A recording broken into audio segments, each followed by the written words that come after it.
You know what afternoon it is? Wednesday night, off-centered with Dustin, the sports card dad, who is just raking in new subscribers on his channel. Every time I go there, it's like 0.1 more, which is like 100 more Something's subscribers. happening. Something's happening. He's going through a growth spurt, so this is a good time to be Dustin. Your consistency is paying off. So how does it feel? Just overwhelm the algorithm. That's been the plan since day one. And it's yeah, I don't know. Honestly, though, it's funny though. It's about the same pace as, a year and a half ago when it was really kind of clicking along, and then it slowed about maybe like 9 months ago or so. It just kind of slowed. But I saw that across a lot of channels, my channel and a lot of like sports card content. You could tell that folks, there were some people that bailed for sure, or that just weren't watching as much of it. So it's good to see there's some people back. Yeah, absolutely. I've noticed it, and yeah, content's getting better and better. Your thumbnails have gotten better and better. So, did you see my top 5 video today? I did not. I did watch some of your other ones, though. I watched the one that you're talking about, the important dates regarding inflation and PSA's pricing, $30 pricing. So I saw that. What's so special about your 5 cards going up? Just the thumbnail? Oh no, it was so I put it out this morning. It's top 5 going up, and it was bread, gas, rent, and then the last one was Josh Rosen rookies, and I was like, he's not on an NFL roster. And I like run off the screen, and that's how the video ends.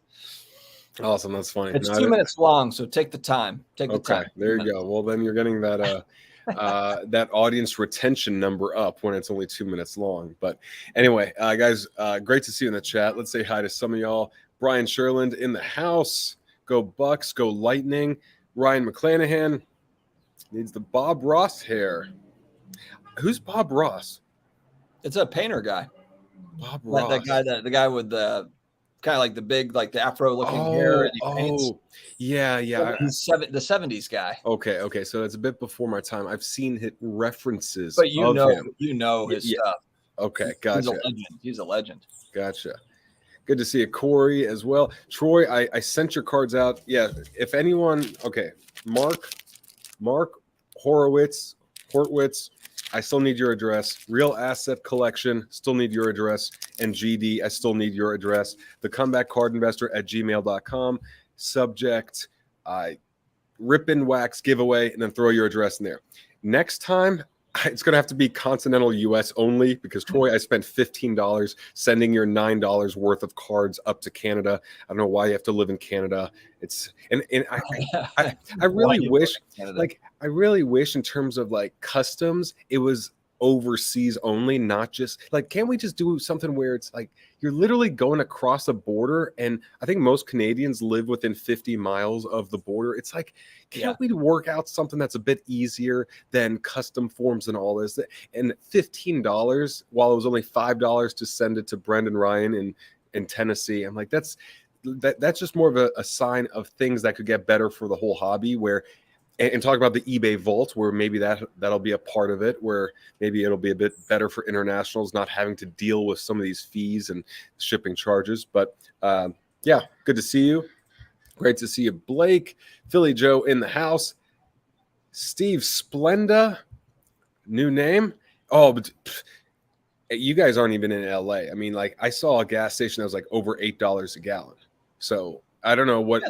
I think in California there was a couple of spots, not a lot yet, but where it had hit $9, and they were talking about how they had to like recalibrate the gas pumps for $10 because they won't read $10. It shouldn't. I mean, when it was like $4, I mean, it was $4. What, like a year ago, something like that. I mean, it's scary. It's scary. So, yeah. I mean, these numbers are real, and maybe we talk a little about that recent video you put out regarding some of the inflation numbers and just what you're doing, because, cards, everything is going to be affected, card prices, and just the interest in the hobby as well. So we could at least touch on that. Sure. Great to see you, Steven, in the house. Bill Graves. Awesome. Yeah, definitely going to talk to Steve about what he's been seeing in the market, what cool cards he's been spotting. Since I swear, Steve finds the coolest, rarest cards that interest me because they're 90s bands and then there's like 70s bands and all these cards I would never know existed, but Steve always is able to find it. 535 in Phoenix. That sounds so cheap. Going to be here's the thing. I walked Runyon about an hour and a half ago. I walk like 6 miles a day, and I have a bike and a Vespa and a car. I rarely drive, and I love biking and taking my Vespa everywhere. So, but it still sucks to pay that much. Okay, good to see iconic trading cards as well. Mick Cormitz, great to see you. Charles in the house from Vegas. And yes, if gas prices go up, everything will go up. Good to see you. Talatiga, haven't seen Talatiga. Oh, wow. Great to see you as well. Back in the game. Oh, my God. Look at this. Crazy cap. It's like all the OGs. Yeah, that's in North Carolina. That's what it is right now. It's $449. We're bargain shopping here in North Carolina. That was like, that's like beginning of COVID here in LA. Like $449 is good. What's sad is it's not like $1 more expensive in California. That might be closer to half as much. Like half. That's insane per gallon. And that's something that affects everything, not just us driving to work or going to the grocery store. It's every single product. So anyway, we won't harp on that too much. But how much of that is California taxes and how much of it is actual gas prices? Because I wonder that. Well, I always thought California taxes on gas was only like $1 a gallon or something like that, to the point where it should not be anything. Okay. I thought they taxed it more. Maybe it's a supply chain thing where they have to bring it across the country or whatever. I don't know. I have no idea. But regardless, hey, you know what? The good thing is that whenever stuff like this happens, there's opportunity. So if a lot of people leave California and then rent goes down, well, then now rent is more affordable, or now other things become more affordable. So who knows? But regardless, we'll be talking to Steve in a second. What's new with you, though? Same old, same old. Honestly, just kind of trucking through. My wife's out of town for the rest of this week, so it's job, kids, house. It's kind of wild dog. So just survival for the rest of the week, but all good stuff. Getting to the end of a school year. Summertime is here. We're doing a lot of we have a gigantic community pool where it's like spring break 1998 for the adults, where it's like, everyone goes down there and has a good time and kids are all there. So it's kind of a good neighborhood join up. So yeah, we're doing that pretty much all summer. Nice. Yeah. Very cool. And going to before we bring Steve on, bringing Steve, Steve's coming down for the Raleigh card show. I'm excited about that. That's the next. I've been kind of taking a little bit of a hiatus. Still buying stuff. I'm still buying stuff here and there, but just a lot more picky. And then I've had to put money into other things that, have to do with the fam. But the Raleigh card show coming up in about 2 weeks, Steve will be down for that. So looking forward to it. Yeah. And I'm sure there'll be plenty of content you'll be creating around it. Although they don't let us use a camera in there. Oh, that's the show? Yeah. That's the show that they're like, hey, we don't want any marketing of our show. Yeah, bring Steve on for that, because I think he was there when we had that problem last time. I mean, do you remember the reasoning? Because I want to say we brought this up sometime. Oh, they have a sign on the door. I think it has to do with just privacy for the dealers. I think it's blamed on that, but I don't know if it's actually the dealers that complained or if it's like one dealer complained, or I don't really know. I can understand if you don't want a camera in your face, but you could also have rules around, the cameras as well. I don't know, but maybe they just don't want to deal with it. So there's no cameras whatsoever because we're not going to police it. I mean, the thing that's so funny though, and I say this I've said this a million times, a year ago, nobody went to the show. It was the building that it's in, it was half full. It was a bunch of, it was half, half empty, half full, however you want to look at it. There was no traffic. And now they're drinking tea with their pinky out, with champagne. We don't allow cameras in here.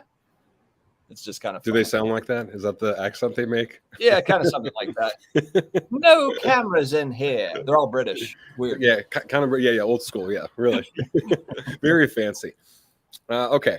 One thing I got to point out, Steve, it's expensive living here. There's a lot of homeless right now, but we have the best outdoors and we steal the country's most beautiful women. So that's just how it is. And so you take the good with the bad, but there's a lot of good about living in Southern California. Bulldog Trading, great to see you as well. And Dustin, compared to Bard, I don't know who Bard is, but compared to Bard, your lighting sucks. Yeah, so Brad has a camera that he attaches that he uses, an external camera. This is actually what my face looks like in real life. Brad, when his camera shuts off and that battery dies, look out. Look out. There was a picture that there was actually there was a meme. I think it was like Sports Card Nation podcast or something that posted. It was like what the influencer looks like on their show. And it was this beautiful Taylor Swift picture, like her looking her best. And then the content creator in real life, and it was Dog the Bounty Hunter, and it was just like the most amount of wrinkles and wear possible, but it was a pretty accurate meme.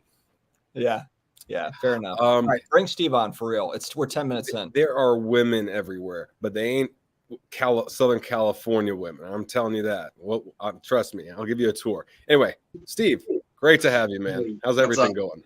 Hey, well, we starting at 9, guys? I know. What the hell? Well, we wanted to surprise you. You heard me. I hinted at it like 4 times. Like, yeah, if you're just putting my name as in the title as clickbait, it's not going to work. Okay, it's not going to get you any more views than you would normally get. No, but the thing is, it is. We're up to 63 viewers already.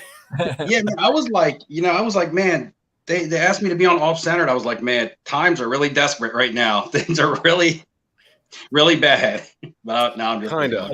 I mean, Ken Golden's too busy flaunting the logo man out in like New York City. Yeah, right. So it's like a WWE championship belt. Yeah. No, man, we were thinking about it. We haven't had you on, and we wanted to have more just content creators on because we've been having industry people on, which is cool, having companies on. But I'm like, damn it, I want to have like some of our people back on, some of our friends. So it's what we're doing. And to be fair, it was my idea. I actually texted Dustin, and I also mentioned Neo as well. So Neo, you're also invited back on. I'd love to have you. You're on the list. That's it. But it was my idea. And okay, so Steve, we haven't chatted in quite a while. Me and you haven't chatted in quite a while. But I credit you with always finding the coolest cards out there that I would never have imagined even exist. What's something that you're focusing on now? As we enter summer 2022, compared to last time we spoke, when you had NBA, you had some, was it the Who or whatever? What cards did you have back then? Well, actually, before you answer, Steve, real quick, also I want to tie into your answer.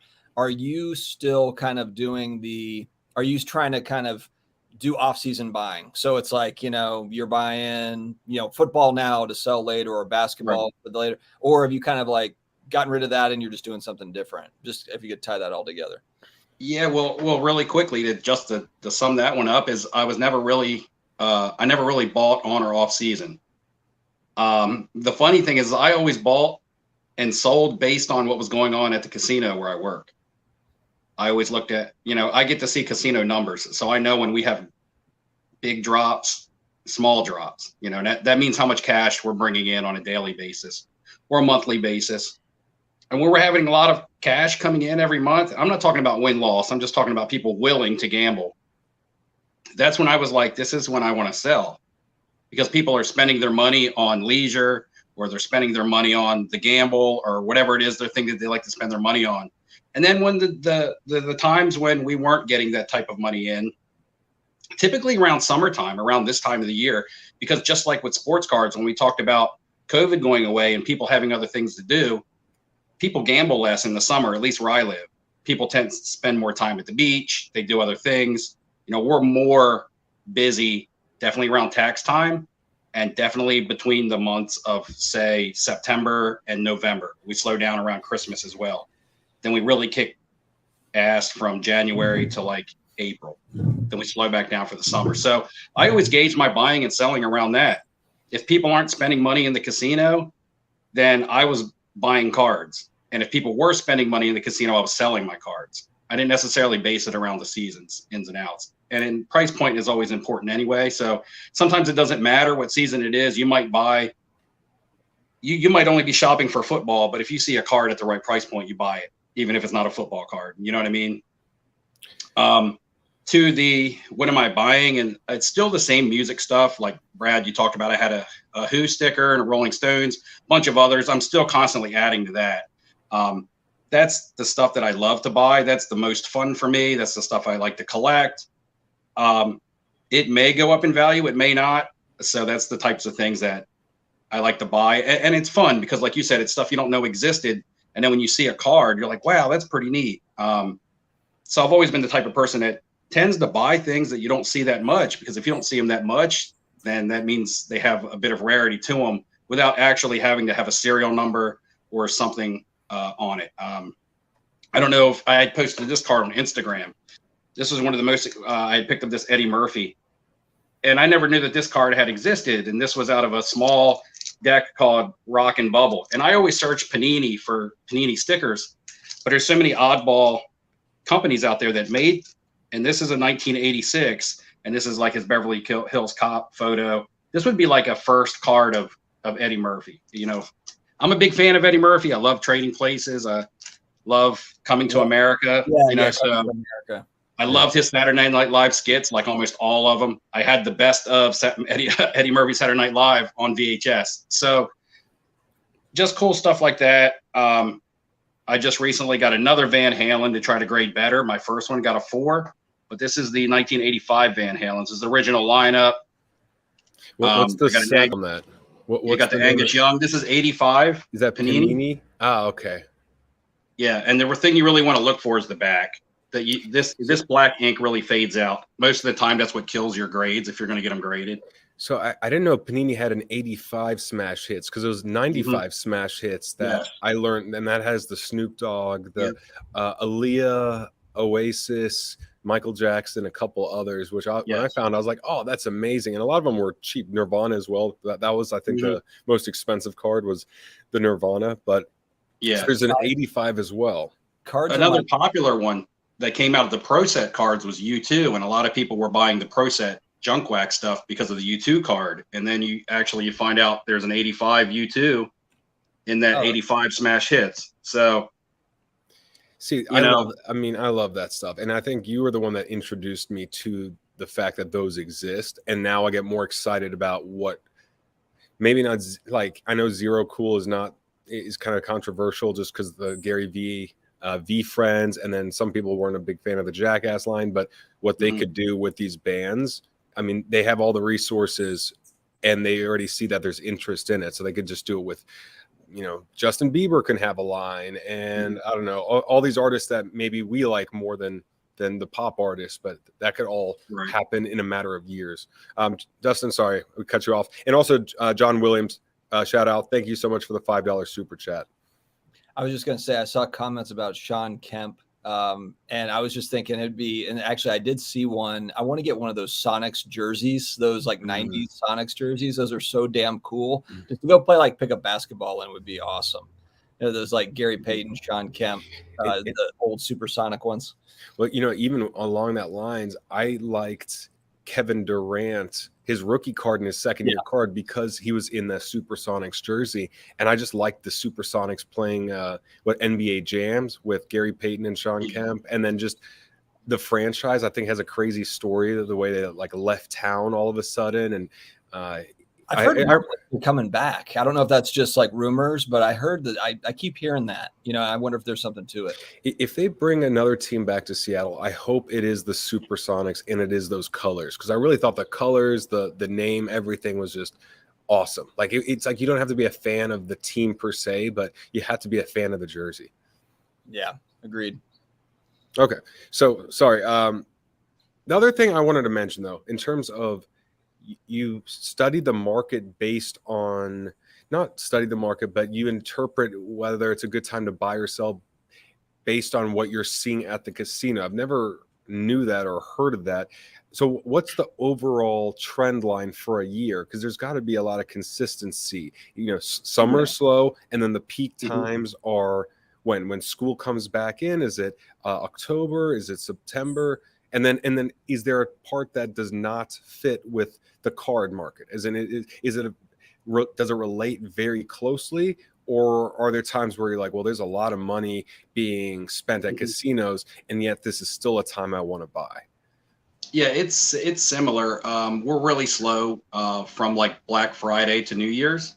That's another time to really slow, but that makes sense because people have to spend money on Christmas gifts. Now, sports card could be Christmas gifts, so sometimes you could see an influx in purchases because people are buying their husband or their son or their daughter, for that matter, something sports collectible or memorabilia, a card or something.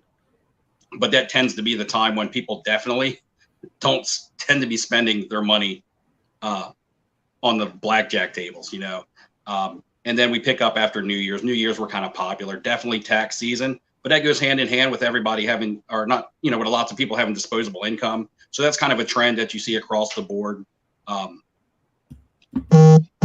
The one thing is that we really get slow in my location. That's the only thing is the casino I work at is near the beach. So people spend a lot more outdoor activity in the summertime. And that's what always made sense when we talked about, okay, all the COVID bans are going to be lifted. People can go out. They're going to be doing more because they're not going to be strapped to, I'm just sitting in my house buying cards. That kind of happens in the casino. They're going to go out to the beaches and do things because it's nice weather. They're not going to be in the summertime. They're not going to be spending lots of time in the casino. So that helped me prepare for that. It helped me prepare for, and lots of people were talking about it, including yourself, both of you. But it also helped me prepare to be like, yeah, when COVID backs off, it's going to feel like summertime in the casino, the card market. So I was kind of. What's your take then with the National? It's in a casino town. Mm-hmm. It's in the summer, so it's supposed to be kind of like slowish time. I know the National's always the same time, but it's always kind of like the kickstart, I feel like, to spending, so to speak, as we move into like end of summer, fall. But what's your take there? Because you work in a casino. I mean, it's different than Chicago, where we were there kind of in a bubble where you're there and the National's there. And it wasn't like we were in Chicago. We were in Rosemont, or it was like that burb, kind of. So it's not like we could just go do like concerts or festivals in Chicago. Mm-hmm. It was very focused there, but AC won't be like that, and I've never been there. So, do you think people get distracted? Do you think people will go gambling instead of, like get distracted from the card show? Or what are and also, have you ever been to a National in AC? I don't know if I've ever asked you that. I've never been to a National in AC, but I have talked to people that have, and they have told me that a lot of times that's what the dealers and people who set up there, a lot of times they go out at night and they do gamble. I've heard that even sometimes they're there and they're setting up late because people are having late nights. Not necessarily gambling, just late nights. It's easy to have a late night in Atlantic City. At least it used to be. Atlantic City's not what it used to be because you used to have Atlantic City, Las Vegas, and then the Indian reservations. So you had some in Florida, like the Hard Rock, which is, on Seminole property.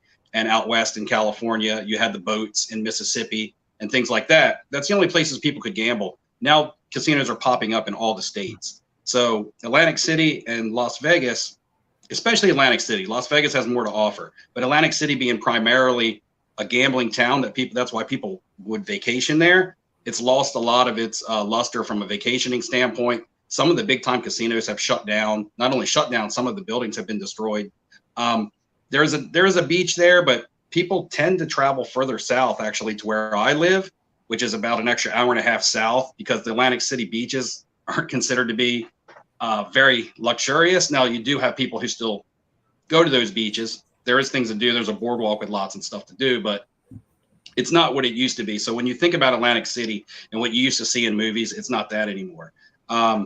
So are we going there because basically the promoters are like, this is a really cheap venue in Atlantic It's just City. old school. I think the National started out there as one of the original places, and it's just kind of grandfathered itself into being one of those places. And with so many new people coming in to the hobby, since 2020 or 2019, to a lot of those people coming in, Atlantic City almost seems like a burden, especially if you're coming from out west. Brad, you can probably speak to that. That sounds horrible.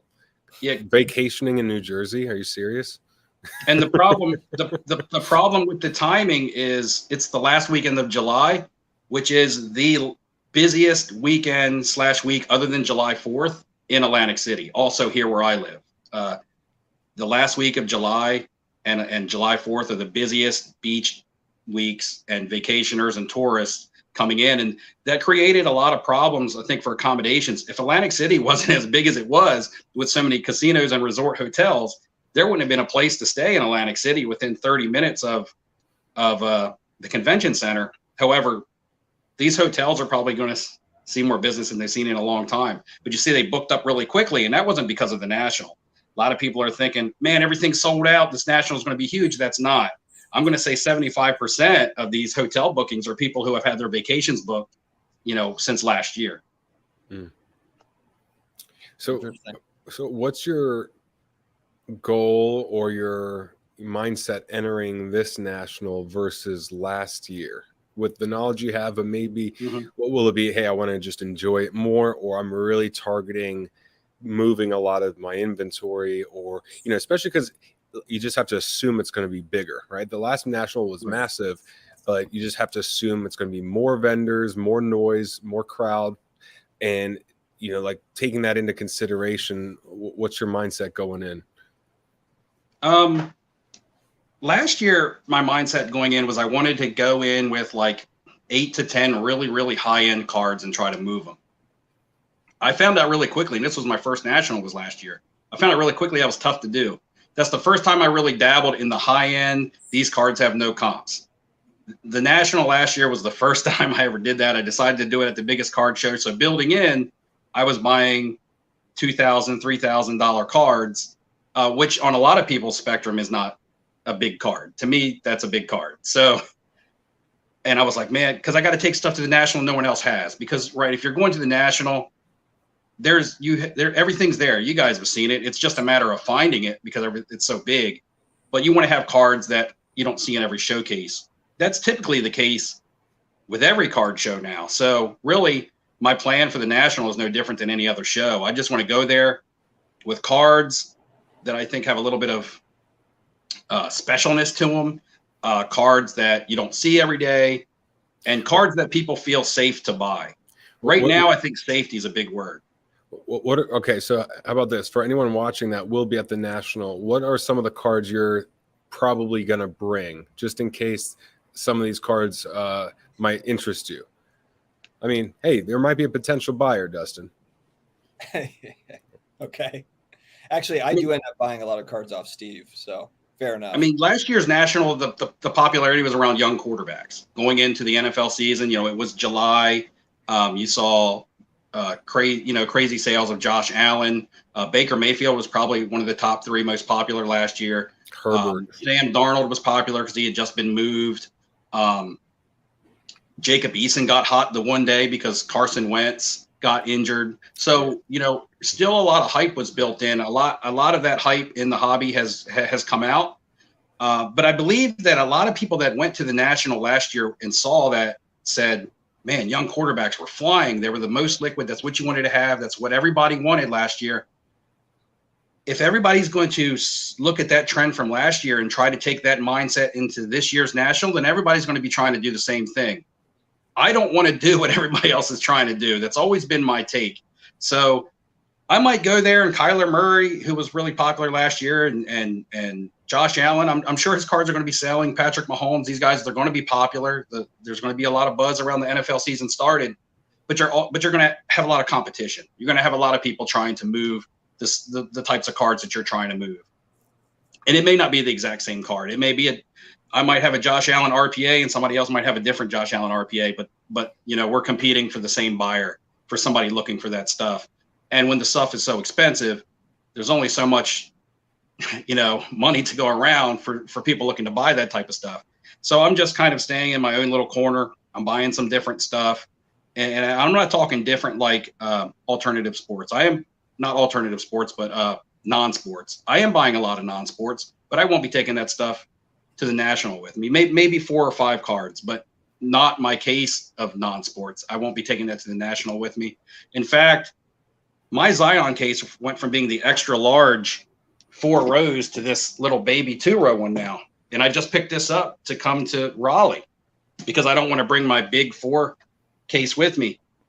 And I've really, my selling has changed. I've broken down cards that I want to strictly take to shows with me.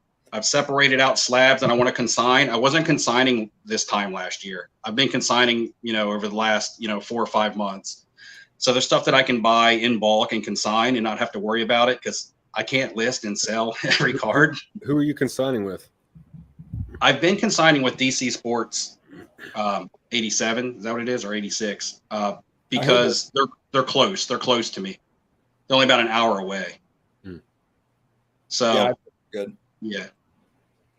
It doesn't take me long to ship to them or to get my money from them either. So I've been using them only for that reason, and they're the only ones I've ever tried. So I can't say that I'm using them because I had a bad experience with somebody else. And I'm not saying that they're the best. There could be the best. Somebody could be better out there. I'm not affiliated with them at all. It's just who I use because they're close. They're the first ones I tried, and I didn't have any complaints. So, if it's not broken, don't fix it. So they sell via eBay? Yes. Okay. And are you just doing it? Is it just they put it up for auction the second that you give them the cards, or is it? It's like a Probstein type thing. Yeah. Okay. Same sort of deal. So once you hand it off, they start the auction, or is it something where you have to give them the go ahead at a certain date to sell the cards? No, they will. If you send them 20 cards or less, they will have your cards listed within 3 business days of arrival. If you give them a big box of like $3, $4, and $5 cards, I'm not sure. I've never done that, so I'm not. That's going to take them longer to consign for you. I'm not sure how long it takes them to list all that stuff. What's the reason you started consigning? Period. Because selling cards isn't like my full-time thing. Time and convenience, to be cut and dry. I have a full-time job and a family. I played 54 holes of golf yesterday. So it's like I have other things that I would really like to do with my time. Now, if I'm going to sell a bigger card, I love to sell that stuff in person or Instagram or something like that. I really like that. I really like the wheeling and the dealing. That's super fun. That's why I like doing that at shows. But I don't want to walk up to someone's showcase with a Kobe White PSA 10 base prism that I got in a lot and be like, hey, what can you give me for this? I'll just consign that out, with a bulk consignment. Have you thought about, so I know you've done some trading up into larger cards, but do you have something in mind where you're like, I'm going to trade up into this $20,000 card or comic book or whatever it is, like some sort of collectible? Have you thought about that? Okay, so I've thought about both. I want to trade up, but if I trade up you got to get into Amazing Fantasy 15. That's what if I'm trading up really high, it's going to be for something that I want to keep. I'm not trying to trade up into something really high to sell. In fact, the best thing to do right now to sell is to trade down. People are still buying mid-range priced cards, or at least you have a higher demographic of buyer. When you get up into the really high-end cards, you really eliminate, a lot of people that can afford to buy your cards off you. Well, I think that's what Neo just did, didn't he, with that Randy Moss Rice auto card that was like a $2,000, $2,500 card. He ended up just that dealer traded down to get rid of that card. Yeah. Now, I always tell, if I'm trading down, I always say I need stuff that's liquid. I don't know, people don't like to use that term because they say some people say it's not stocks, it's not investing, but cards that I know that I can move easily, that have a market value, because when you don't see comps on a card, it makes it hard. It makes it harder to move. It just does, because you have to be comfortable as a seller with what someone else feels that it's worth. They have to be comfortable with you with what you're asking. You guys got to find a happy medium. A lot of times that's what causes deals to fall through, because you value the card, a perceived value, and you might perceive something more valuable or less valuable than someone else. When you have comps, at least consistent comps, where a card is selling between $150 and $175 on any given day, and you see, 4 or 5 sales of that card per week, you can get down into that type of stuff. I traded a rather large Larry Bird autograph card to a collector. It wasn't a super large card. It was only like a $600 card or something like that. But they wanted to trade for it. And I was like, okay, I'll take trade, but it has to be stuff that I can sell easily. And I have to get a little bit more value for my card, because you are getting the better item. Even though I'm getting more value in cards, you're getting the better item. And it's also going to cost me more work. But of course, I got like a Joe Burrow base Prism PSA 10. I know that's not what you would say a flashy card. However, Joe Burrow is very movable. Yeah, it sells all day. You know, very movable, like a Luca Prism. It doesn't seem super desirable. It's not very flashy, but it'll move. You know, Kobe Bryant refractor, that'll always sell. So even though I got a couple lower end cards, by the time I ended up selling those lower end cards, I ended up making $150 more than if I would have just sold that Larry Bird card outright. But the person on the other end got a better card, and they were very happy with the deal because they got the card that they wanted and they didn't have to come out of their pocket. So do you think now is the time to really, I mean, because that makes me think then if you are someone that's looking to kind of get up into some more rare stuff, are there going to be those opportunities, you know, to where it's like, oh, is this the guy? Yeah, it was Steve, and it was a very smooth deal. Everything was good. There you go. But kind of like that card that Neo got was an awesome card. It's Moss and Rice on card auto. I mean, it is a unique card, you know, and I kind of wonder, you know, with these shows coming up, if that is a trend where dealers are trying to move into more of the easier to move type cards, then there might be some really good, there might be some really awesome cards that are more rare that you get shots at that maybe, you know, were double the price, you know, 6 months ago or a year ago or whatever. Yeah. I'm just trying to get into cards right now that are affordable but different. You know? What are you finding that's different now? Because I know those the band cards, at some of the different stuff. Are you finding anything else that's different a year later? Yeah, I've continued to buy the music and the band stuff, but I've also gone more into actors and more Hollywood type based stuff too. So where is that? Just Leaf, like 2015 Leaf, whatever, or is there? Because like just weird oddball cards. So this is a 19. You don't buy 80. You don't buy the Leaf stuff, right? Not really. I think some of it is just hideous. Yeah. I look at it, some of it, I'm like, this is atrocious. It just looks bad, but just like cool stuff. This is what would be considered a Tom Hanks rookie card. So shit! I remember. So this is from Hostess Chips. I mean, like the Hostess Sleepless Bakery. In Seattle. Is that Sleepless in big. Seattle, Tom? It's big. The movie Big. It says it on there. Yeah, yeah. So they put out a set where they put these cards into the Hostess baked goods or whatever in the early 80s, and it was a movie set. And I picked up the complete set off eBay for $20. And there's what's they call Tom Hanks first. There's The Great Outdoors, Dan Aykroyd. And you can see these still have the wrapper on them from being inside the package. These were never open. So the other two cool ones that I took out of there was a Chevy Chase from Funny Farm. And then my favorite one might be John Candy from The Great Outdoors. A lot of people don't remember John Candy or know John Candy because he passed away early. Oh, he's the man. But those were I thought they were really neat. You know, do I think that these are going to have a lot of value in the future?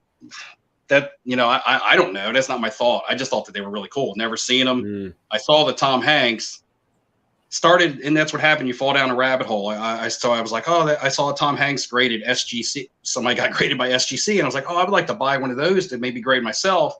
And I stumbled upon the complete set. So how much was the set? It was $20 for the complete set. Oh wow, okay. So that's and there's a whole lot more in it. There's a lot more in it. And Steve will sell that a year from now for $10 million.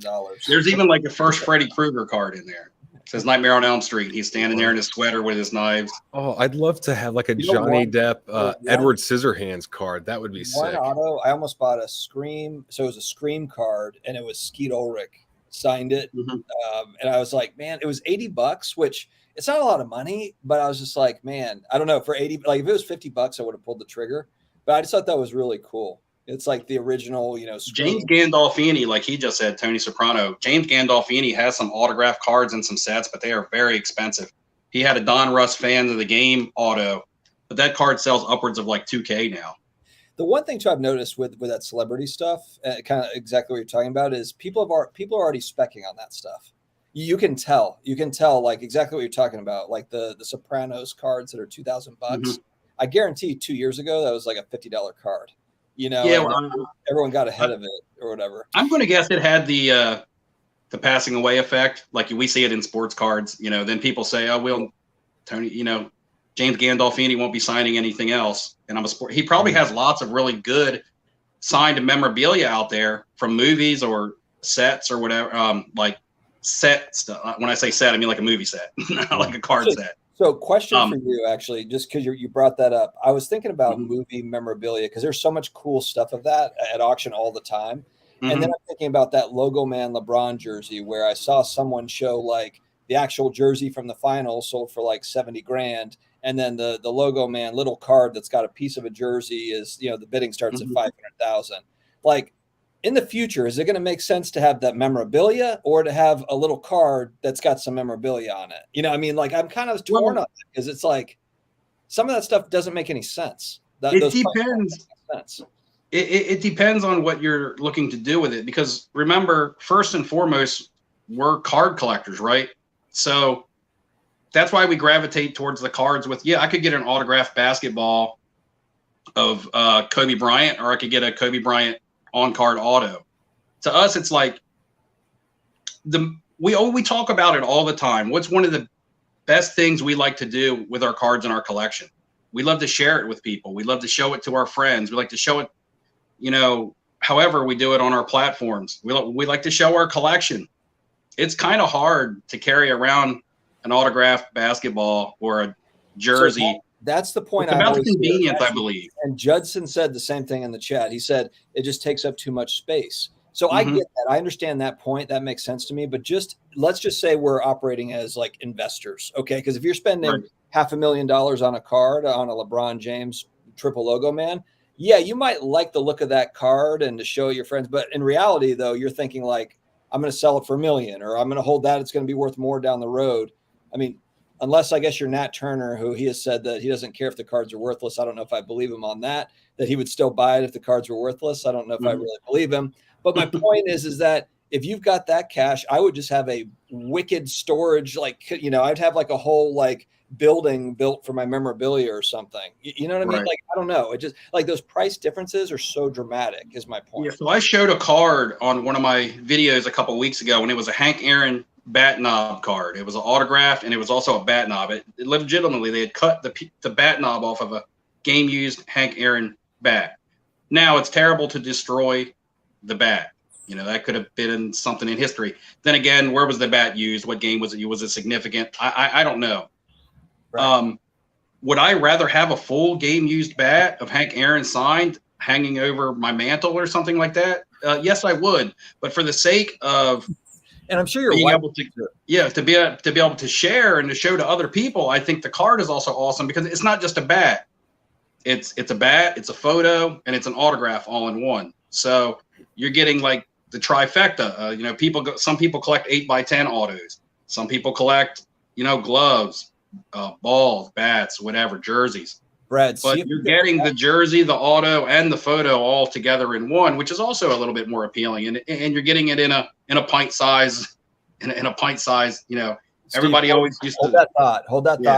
Brad, while he's talking, pull up on eBay. There's a Jim Brown photo. It's the original Jim Brown photo. If it's still available, it's like $350,000. That was used for the rookie card for the 57 tops. But see if you can share screen on eBay, and it's a Jim Brown. It's like it's one of one, like original print of that. Real quick, I lost the comment, but someone said there's a Johnny Depp 21 Jump Street rookie card.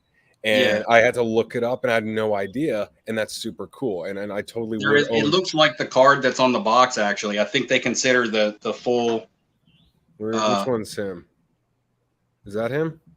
No. Yeah. Is that him? Which one's him? Yeah, that's him. Those are all him. There's going to be. Oh, they're all him. Okay. Yeah. So there'll be a bunch of him, and you kind of just, I guess.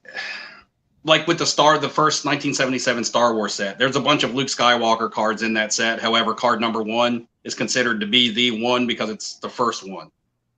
Put like photo rookie card or something like that and see what comes up.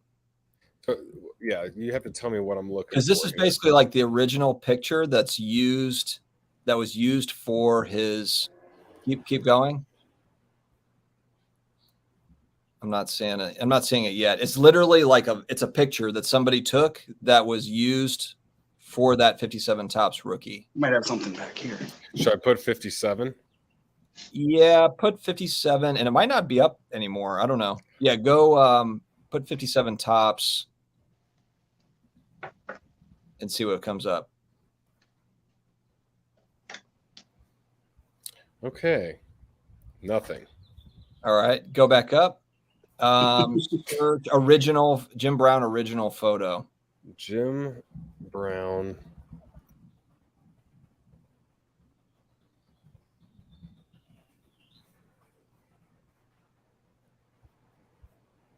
Do the highest priced. Jeez, Dustin, we can't take forever on this. What's the highest price? Well, Steve, finish your thought while Brad is trying to search. Oh, I lost my thought. Oh, it's $350,000. So, all right, maybe it's not. Oh, well, I mean, okay. So I'll just search 350,000 on the internet. I mean, is it something along the lines of that? This was picked up at a yard sale by my brother and given to me a couple weeks ago. You can't really tell what it is, but this is it's some sort of negative of 1952 Willie Mays. Right. So through the grapevine, I heard that this was like the next big thing was these original photos, negatives, whatever that'll be, and they're graded. They're PSA graded, and it's the original photos that are used for cards that were like the Jim Brown one is awesome, but they had it for sale for $350,000. I mean, it's a one of one. It's the original. So it's a piece of art. It's a photograph. It's the original. It's not a negative, or it's not a copy or whatever. Anyway, just throwing that out there. Yeah, okay. This isn't got any value. This is just something that I have no idea what it is. I mean, it's like a printing plate. It's just like a photo negative, like from somebody snapped a photo and they use this to develop it. Honestly, don't say it doesn't have value until just have PSA grade it and then throw it up on the internet and somebody will think it's magical. Send it to Golden. Send it to Golden and it'll have value. Golden, he'll be in New York City. He'll be in New York City holding up that negative. In fact, from the garage sale. Maybe you could just take the picture of Ken holding the logo man and put your card there, and then now it'll have perceived value. The most important photo negative ever in the history of photos. That's it. Okay, so you guys are going to the Raleigh show next, right? Is that the next one for you, Steve? Yes. So okay. Steve has a hunch that the shows leading up to the National are going to be better because people are actually saving money for the National. So there could possibly be better deals at shows leading up. People selling off to get money, like more motivated sellers in order to pay for the National or to pay for cards at the National. Yeah, we hear a lot of people say, "I'm not buying that much right now because I'm waiting to buy at the National." And myself, like I said earlier, I always like to do what other people aren't doing. So if everybody else is saving for the National, then I want to buy going into the National because I just feel like there'll be less people trying to buy, which means sellers will be more desperate to sell. And then into National, when everybody's been saving to buy, then I guess I'll sell a little bit.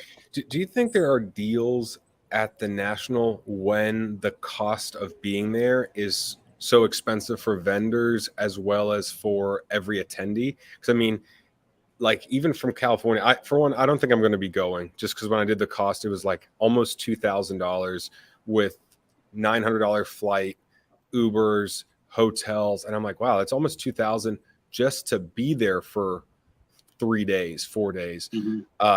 So I remember hearing like, well, you don't really find the great deals because you have so many people that will overpay. Maybe they're visiting and they'll overpay, but also the vendors have got to fork out a lot of money as well. So is that something that you experience at the bigger shows where maybe at the smaller shows, you're just going to find better deals because it's $30 to set up or $50 to set up and that's it?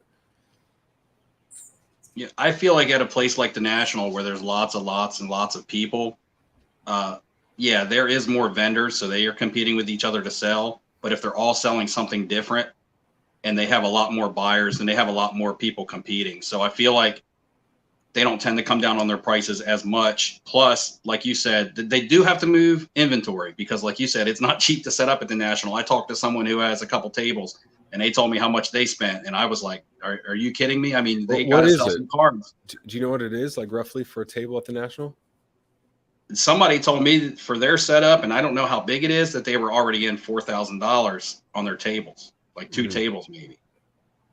When I look at how much it cost for me to set up in Atlanta, I think that was $200 a table or $250 a table. Might have been cheaper. I can't remember. It's like 200 and change. So I was like, that was easy to cover. I couldn't imagine already being, and like you said, that's before all the travel expenses, staying there. And if you're a vendor, you're staying there for at least 5, 6, maybe even 7 nights, right? And think too, if you're one of these bigger shops, you're bringing staff, you're flying 3, 4, 5 people out. That's not cheap. I mean, and there's a lot of, if you are a bigger store, you probably got more tables. The one that I'm talking about doesn't even have what I call like a big setup, like you saw some of the people had last year. This is like your basic setup. So it's going to be an interesting national for sure. What do you think is going to be different between this national and last year? I mean, is there something that you think it's going to be different based on maybe the economy, based on where the hobby has been over the last year? Do you think it's going to be a lot of football because of the timeliness, or you think there's going to be another trend that emerges? Like, obviously it's going to be a huge production, lots of people, lots of cards, but what difference would you expect this year versus last year? Is there one that would come to mind? Yeah. I mean, for myself, I honestly think there'll be less transactions. I think there'll be less people. I mean, that's pretty much a given, because even the people who want to go are having a hard time attending, like you said yourself. New Jersey just sounds horrible. It just doesn't make sense for a lot of people, especially as someone did a video the other day talking about with other shows, with there being other really good shows all over now. Yeah, the national could lose a little bit of its luster, because not as a show itself, but there's more options. It's not just. I think last year, if you remember, there was a lot of father sons. There was a lot of there was a lot of young people there, and I don't know if you're a casual collector, and maybe even if you're nearby, within driving distance, you might be like, you know what? I don't know if I want to bring my sons or daughters to that one. Like, maybe we'll just go to the local, whatever, just go back to Chicago next year or whatever, go to local shows. Yeah. And I mean, like, I remember thinking like, man, the Mint Collective was perfect for me, what I like, because I don't like being around thousands and thousands of people. I like a more steady pace, but also I like more the business side. And I go, well, Mint Collective is brand new. Burbank is having their 3-day show in August. So I'm like, well, that's going to be a massive show, not like national level, but it's going to be massive for a local show here. So I'm like, I to go to the other side of the country, $2,000 just to be in attendance. Yeah, that's a hard sell with everything else that's popping up. And Atlantic City is not a city where I go, oh, but I also have family there, and there's also this, and now I can turn this into a week vacation and go to the show for 3 days and do all these other things. It's more like I have no idea what else I would do there. I'm not a gambler, and it's literally the other side of the country for me without any family or friends tied to that region. Yeah. So again, like the location it's great for people in the Northeast. However, Southwest, it's like time change, cost, all this. It just doesn't make sense. Yeah, it's even at myself, someone who I can drive. I'll be driving. I'm less than 2 hours away. I mean, if I wanted to, I could drive there and home every day. But I want to be there. But one of the main reasons I wanted to be there, and I think this will be another thing that we're not going to see this year, is going to be these pop-up trade nights. I don't think we're going to see those. Why not? Really? You don't think so? Why? On the back of that question, do you think there will be better deals through individuals at trade night or from dealers at the national? Because there will be some form of trade night. There'll be something. Most of my deals happened at these impromptu trade nights. People popping up in the hotel lobby, setting up on the tables and the furniture and things like that. That's where a lot of my deals went down. I did pull some at the show.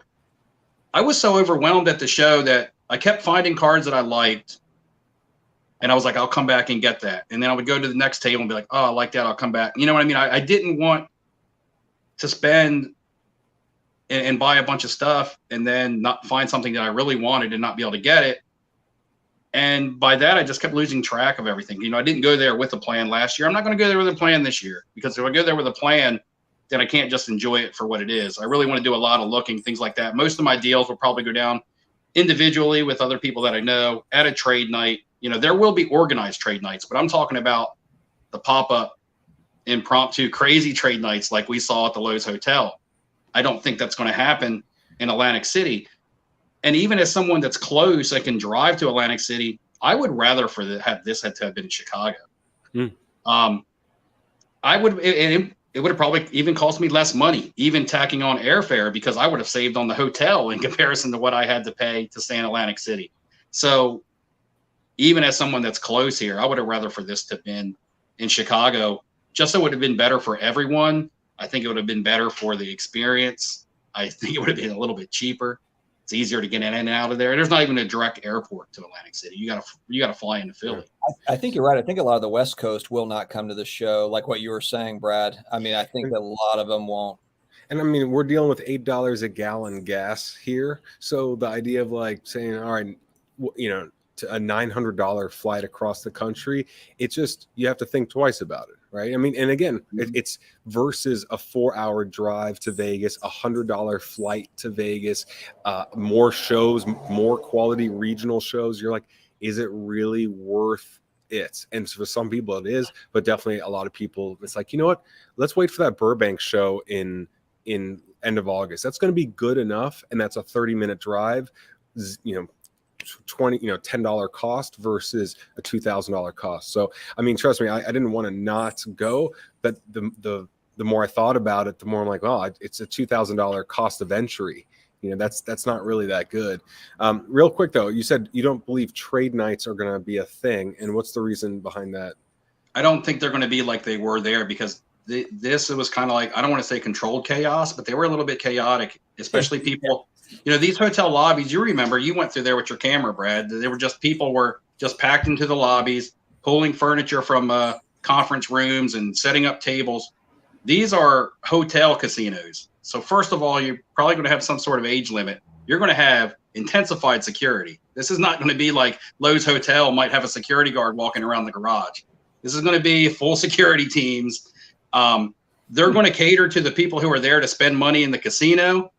And if one person complains about the hotel lobby being packed with people trying to sell sports cards, that stuff's going to end quick. I work in a casino, so I could be wrong, but what are the gambling odds that Neo is going to try to grab a table out of the closet and get tackled to the ground? Yeah, right. And it's not as compact either, right? Lowe's Hotel was right across from the convention center. There was a bunch of hotels right around it. Here, it's kind of like they're all the way up and down the boardwalk, north to south. And it's kind of like, and they're not even close to convention center. The closest one to the convention center is the Sheraton, which sold out really quickly. Maybe with the Sheraton not being like a casino resort, maybe there will be maybe that will be the place. But you know, I'm not really sure, because it's going to take a lot for everybody to get over to that Sheraton. Let's transition. All right, look, well, it's almost been an hour, and there's actually a couple things though I want to talk.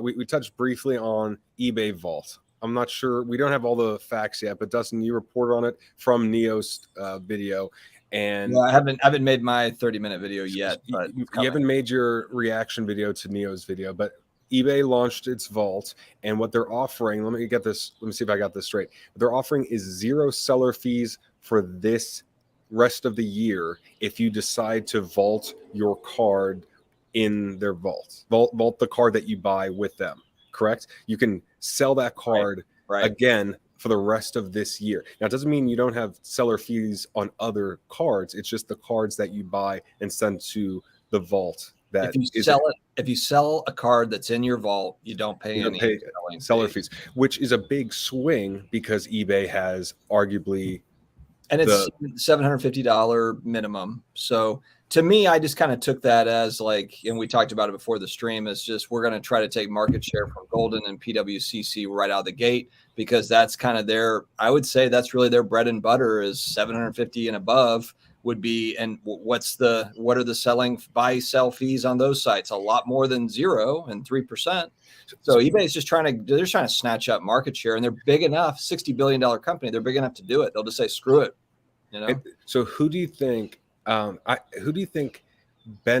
hurts the most? Who does this hurt the most from eBay launching this and structuring it the way that they are? Well, so my quick take is just going to be, it's kind of like the limited time only. It's like the small print at the bottom, where it's not exactly, there's no guarantee they're going to continue that. I don't believe for a second that that's going to be the deal moving forward. I think that's going to be how they get a bunch of users using it, and then they're going to then the fees are going to hit, and then it's going to be like, damn it, now if the fees suck, then it's going to be like, I got to pull my cards out, but then there's going to be a withdrawal fee. It'll be similar to like a ComC or any other vault or whatever. You take money out. So, I think that's going to be the big question mark, is when the fees hit after the limited time only is over, the trial, then what is it going to look like? So it could be great for buyers right now, but how does it look in 2023 and beyond? I don't know. Steve, what do you think about the eBay vault? I'm not in favor of vaults. The only one I use is ComC, because OC vault, the off-centered vault. Because it's right now it's $750 from myself. If I'm spending that much money on a card, I want to see that card. I want that card sent to me. I want to hold it. I want it to be tangible, even if I'm going to sell it a week later. As a buyer now, and that's my question. You guys heard me ask this one earlier. They charging 3% to the buyer to transfer the card. Now, say for instance, you want to buy directly from someone's vault and have it sent home to you. Is there still a 3% buyer fee on that? I'm not really sure. I mean, their take is the hope it bounces from vault to vault to vault and keeps getting sold, and they're making 3% off the same card multiple times, which then adds up to their 10% fee that they would normally charge, right? Mm-hmm. So, that's, they're hoping to keep it in their vault system bouncing around to where they just have steady income, almost as if having rental properties. I mean, same as any company though that has a vault system. Wouldn't that be the goal as well? Is like, we got the card once and it's just literally a little configuration in the database. That's all that changes. I think the vault. They're in it to make money, but just because that's the way that it's done doesn't mean I agree with it. All the companies can do it all the same, but I don't agree. For me personally, it's not something I like to take practice. I think the companies are just trying to control the inventory, and that the vault is just kind of a fancy way of doing that. It's kind of like, here's a value add to you. And I can see where there's certain customers that like vaults. I can understand where there's some people that like the convenience, but in reality, all those companies just want to control the transactions. So, whether it's alt or off, or the OC vault, us, or eBay or whatever, that's it. That's all it's about. Okay, real quick. So a couple things. I like the idea of a vault, because I like the idea, just like ComC. I send my cards there, they deal with it, they could sell it on ComC, they could sell it on eBay. That's amazing. But after spending $15 to send a little package to Troy in Quebec City and realizing it's $15 to send 9 base cards from a break there, I'm like, I think a vault could be a huge game changer for internationals, but especially when it's eBay that is doing it, and eBay is the number one buyer and seller anyway. Because if I was out of this country and I had to deal with some of these customs charges and shipping fees and all of this, I'm like, all right, I need a vault attached to the place that I want to buy and sell from. When I think of who would be hurt or challenged the most from it, I would say PWCC. And I would say that's the case because Golden has a very strong marketing presence, and they also have a TV show coming out, and they're going after the super high end, the very rare stuff that's the 6 and 7 figures. PWCC I looked at always as, okay, what's that tier down that actually overlaps with a lot of cards on eBay? And so if eBay has their own vault system, they're still way more well-known than PWCC. I think that's the company that's going to hurt the most from this. And yeah, it's an introductory offer, get people used to it, work out all the kinks. And then either way, at some point, they got to charge their fees. But as long as it's worth it for some people to still go with the fees, you do it. And I'd rather pay fees and have a vault system if I'm in Australia or Germany and I'm having a card held in a vault, and then I could resell it, then deal with what they might have to deal with, having the card sent to them, relisted and sell it, and then have shipping delays, have all these extra fees added to it. So maybe it's just a big play for the international market because eBay is number one for buying and selling, and now internationals have one less bit of friction with doing business in the hobby. Iconic makes a good point right here with ComC filing for bankruptcy, but you could really argue any of these vault companies. And I guess if you're looking at it from that standpoint, then I'd be most comfortable with eBay just being so gigantic, because any of these companies can go, and then what? Iconic, it's easy. I have Tim's number right here. I just give him a call. Yo, Tim, can you just put my stuff on the expedited list? Brad would get his Tyler Murray situation back. We just had this situation. Damian Lillard base cards. Sorry, right? Say that one more time. The whole Star Stock thing was a similar situation to this, where people had cards vaulted at Star Stock, and I don't know if they've been able to get their cards back since Star Stock is. I'm not sure, because I panicked and pulled everything that I had at Star Stock out. I do think there's a use for a vaulting system. Like I said, right now it's $750 cards and up. Those are just cards I want to have and move myself. Those are higher end to me. I like ComC and I liked Star Stock when I was able to move, 50 cent, $1, $2, $3, $4 cards. I consign. So again, to say I'm completely against vaulting would be hypocritical, because consigning is essentially almost the same thing. You use it for your use it for the convenience and to save yourself time. But like I said, I also have different categories of cards that I consign and that I keep to sell for myself. So right now, with what eBay is doing, are the types of cards that I want to deal and handle the transactions on my own. If it comes down to where you can send in your $5, $10, $15 cards, and you can send them in and vault them in bulk like you can with ComC or something like that, buying in and out, almost like Star Stock was when people were calling it day trading with cards, then yeah, and that's fun, and you're not really taking a whole lot of high risk. But I don't want my high-end cards in someone else's vault. That's my personal feelings towards it. This was actually a really good point. Cards and Comics at the National. Will I be able to trade people's cards out of my PWCC or eBay vaults? It has to get that tangible to make it worthwhile. And so the idea that jumped in my mind based on our conversation last week with AG was, when you have an NFT token to represent a card, now if you had an NFT, or if you had some sort of representation of the card that you could use as a trade to access someone's card in a vault, which I'm sure some form of this is going to come in the future anyway. Like if someone says, hey, I have a Michael Jordan PSA 10 rookie card, and here's the token that signifies the card I have, and it's tied together, and it's all legit, and I will throw this in, and you can redeem it at any point. But it was just an idea that came to my mind based on this comment here. Real quick example, in Atlanta, there was someone there. They had a big card. They told me that they thought they were going to bring it to Atlanta to move it. It was stored in PWCC's vault. Before coming to Atlanta, they wanted to pull it out of PWCC vault, but it was going to cost them upwards of $200, I believe. That might not be the exact number, but it was around $200.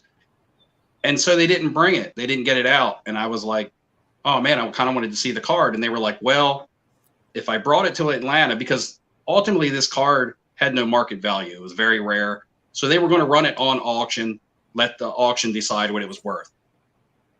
So they said if we pulled it out and we weren't able to move it in Atlanta, we would be out our $200 and be sending it right back to PWCC for auction. So that's where sometimes you can have your cards tied up, and you may want that card. You may need that card. Somebody might ask for that card, and you might be like, man, it's tied up in a vault somewhere. Yeah, absolutely. I mean, there's always trade-offs. That's the thing. Okay, guys, it's been over an hour. Wow, time flies when we have Flip and Steve on. And I got to say, with the camera quality, I forgot who said it, but yeah, Dustin's a bit blurry, and I can count every single individual facial hair on Steve's face because the contrast is so high. I'm at like 2,466. Don't move, Steve. But yeah, and I like this. I think my camera is actually the most balanced of the three. But Steve, at least that's I'm just using my phone. This is just my phone. Well, I have gotta my know I have the my stuff. 80s camcorder hooked up to the laptop. America's Funniest Home Videos camera that Dustin has. Okay, so tell us about your giveaway. You have a giveaway going on. Oh, Let's end yes. on that. Yes, I do have the national giveaways. It's the second year in a row that I'm doing it. It's for 2 nights. You know, I can only do what I can do. Friday and Saturday night. So the 2 weekend nights, and you could stay all day Sunday if you want. 2 nights in the Borgata has already been paid for. There's $500 that's already been built up, and this could build into more for expenses. Now, whether that's travel expenses, maybe someone needs a plane ticket. If someone's close enough to drive, then it's just $500 to use for whatever they want. There's another $150 that's going to be given because I want to do a $150 bargain bin challenge where I get multiple people together, maybe other content creators and other people who watch the channel, just to get in and do a little fun event and be like, okay, we have this day or this so many hours, start, here's the rules, and we'll meet up at the end of the day and see who got the best haul for $150. So that will be covered. A VIP pass with all of the VIP stuff, the $180 pass. VIP pass is also included. And then also I have a poll going on because I shot a video with some of my friends and I golfing. And I just did a funny poll saying, if any of my friends or any more of my content, who would you want it to be? And for every vote that poll gets, my friends are going to donate $1. So right now that it's only up to like 80 votes or maybe 75 votes, but that's $75 more that my friends are going to donate towards my giveaway as well, just for somebody to have to spend. And so that's a way for anybody who watches my channel to donate $1 that maybe you might even win back yourself if you win my giveaway. All you got to do is go push the vote button, and that's $1 in the bank. If that got run up to like 500-600 votes, that's a nice another little chunk of money that will be coming in for somebody to spend in a very easy way, you know. So Brad's that's like, the way I'm doing it. How do I win this? Oh, Steve, I didn't tell you. Yeah, we had invited you on, but there's also a catch to being on Offcenter. Okay. Brad's desperate moves here at the end. Okay. So for one, how do people enter? And secondly, I want to ask what inspired you to do this? So I did it last year. Last year was easy last year. Because Chicago was easy, like we've talked about already. And I just wanted to do it last year just to maybe meet somebody from the channel or have somebody have a trip that they would never be able to do. This year, I booked a room, and the room was like, for 2 nights, it was like $900 plus. And I was sitting around, I was about to go to work, and I was like, man, do I want to do the giveaway again this year? Because rooms are expensive. And I went on and I looked at the rooms, and I was like, man, the price a week ago when I booked was $900 for 2 nights. It's now $1,350 for 2 nights at the Borgata. To stay in Jersey? For 2 nights at the Borgata. And I was like, oh my goodness. I was like, do I want to do the giveaway or not? Because man, this is expensive. And then I was like, you know what? I've had a good year. I had a good Atlanta. You know, I set up for the first time as a dealer this year. That was on my bucket list of hobby, not my life bucket list, but my hobby bucket list was to set up as a dealer. I've done it once. I loved it. I don't know if I'll ever do it again, but I did well. And I said, you know what? The hell with it. I just paid for the room. And I'm like, okay, well, I just paid for the room and haven't even announced that I'm doing a giveaway yet. So then I just started building from there. I want to do it again. If people don't want to hang out with me, they don't have to. They get to do their own thing. They can bring a family member. The room's big enough for, you know, if they want to bring their significant other, children or whatever they want to do. They may not even want to go to the car show. They might want to hang out on the boardwalk, but you know, it's just a way to give somebody something that they may never have gotten a chance to do. And I've been lucky enough to be successful in the hobby over the last couple of years that, you know, give back what I can, even, you know, being a small channel that I am, always try to give back what I can. You know, without the people who watch my channel, I don't have a channel, right? Without those people being my outlet to talk to, my wife would have divorced me, right? Because I've been talking her ear off about cards all the time. So, you know, they've been there for me. And so I try to be there for them too, you know, so it's just it. Not much more to it. You know, it's not a popularity contest. It's not me trying to say, look at what I'm doing. I'm better than everybody else. It's not that. It's just, I just want to do something for somebody out there because people have been there for me as well. That's beautiful, man. Seriously. No, I mean, that's it's the great. truth. It's just the truth. You know, Yeah. I did see Santiago Sports announced a bigger giveaway than mine. So if somebody wins that, that's awesome. Of course he did. I knew he was going to do something like that. But that's cool. I'm just hoping, you know, I said this on my live stream this week. I said it's called the Bigger Than Flipping Steve concept. Well, no, I just said that. I just said that when I set out to do this. This was another reason. Okay, so you asked me why. This was another reason why I originally did this, was that I would hope bigger content creators would see what a smaller content creator in the hobby was trying to do, and maybe I could have a positive influence. You know, everybody wants to talk about influencers being negative, but I said I must not have that much influence because I don't have any influence on the big fish, right?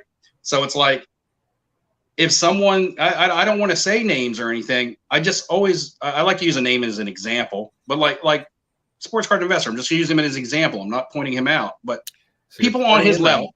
People on his level. Let's say Fanatics. People on that level. Jeff Wilson. You know, Fanatics is moving into the sports card space and buying up everything, right?